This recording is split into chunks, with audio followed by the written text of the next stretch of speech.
ভোটের বাকি 4 মাস। রাজনীতির মাঠে উত্তাপ না থাকলেও দলীয় মনোনয়ন পেতে দৌড়ঝাঁপ চলছে নেতাকর্মীদের। মনোনয়ন প্রত্যাশীদের তালিকায় পিছিয়ে নেই তারকারাও। চলচ্চিত্র, নাট্য, সঙ্গীত জগতের তারকা হলেও অনেকের সরব ভূমিকা ছিল রাজপথে। নির্বাচনে ধানের শীষের টিকিট পেতে মাঠে নেমেছেন এক ঝাঁক তারকা। এর মধ্যে নিজ নিজ আসনে গণসংযোগ ও প্রচার শুরু করেছেন তারা। ভোটারদের কাছে পৌঁছে দিচ্ছেন নিজেদের পরিচিতি ও রাজনৈতিক অঙ্গীকার।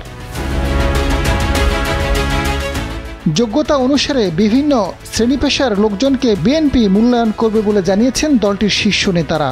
স্থায়ী কমিটির সদস্য নজরুল ইসলাম খান জানান, মনোনয়নের ক্ষেত্রে দলের পেশাজীবীদের অবদান এবং এলাকার জনপ্রিয়তা ও গ্রহণযোগ্যতা বিবেচনায় নেওয়া হবে। পেশাজীবীরা অনেকদিন ধরে রাজনীতি করছেন, তাদের মধ্য থেকে কেউ কেউ মনোনয়ন পেতে পারেন। পেশাজীবীদের মূল্যায়নের জন্য সংসদে উচ্চ কক্ষের প্রস্তাবও করেছে দলটি।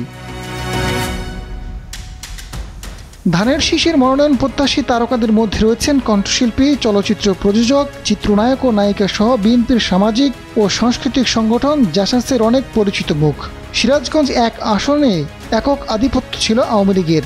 হাসিনার পতনের পর আশায় বুক বেঁধেছে বিএনপি। আসনটিতে দলীয় মনোনয়ন চেয়ে মাঠ চষে বেড়াচ্ছেন জাতীয় পুরস্কারপ্রাপ্ত জনপ্রিয় কণ্ঠশিল্পী রোমানা মোর্শেদ কনক চাপা। ধানের শীষ প্রতীক পেলে বিপুল ভোটে জয়লাভের প্রত্যাশা করছেন তিনি। প্রায় 3 দশক ধরে গানের সঙ্গে রয়েছেন মনির খান। সঙ্গীত শিল্পী হিসেবে পেয়েছেন তৃতীয়বার জাতীয় চলচ্চিত্র পুরস্কার। 2008 সাল থেকে সক্রিয়ভাবে বিএনপির রাজনীতির সাথে যুক্ত তিনি। 2018 সালে মনোনয়ন না পেয়ে অভিমান করে পদত্যাগ করেন। গানের মঞ্চের পাশাপাশি রাজপথেও সক্রিয় থেকেছেন জনপ্রিয় এই গায়ক। ঝিনাইদহ 3 আসন থেকে বিএনপির মনোনয়ন চান এই বিশিষ্ট সঙ্গীত শিল্পী। অনেকদিন ধরে যুক্তরাষ্ট্রে বসবাস করছেন জনপ্রিয় কণ্ঠশিল্পী ও বিএনপির চেয়ারপারসনের উপদেষ্টা বেবি নাজনীন। পট পরিবর্তনের পর দেশে ফিরেন তিনি। বিএনপির রাজনীতিতে সক্রিয় থাকার কারণে প্রতিনিয়ত বাধার মুখে পড়েছেন। 2014 সাল থেকে দেশের কোনো স্টেজ শোতে দেখা যায়নি এই শিল্পীকে। নির্বাচনে নীলফামারী 4 আসন থেকে বিএনপির মনোনয়ন চান জনপ্রিয় এই কণ্ঠশিল্পী।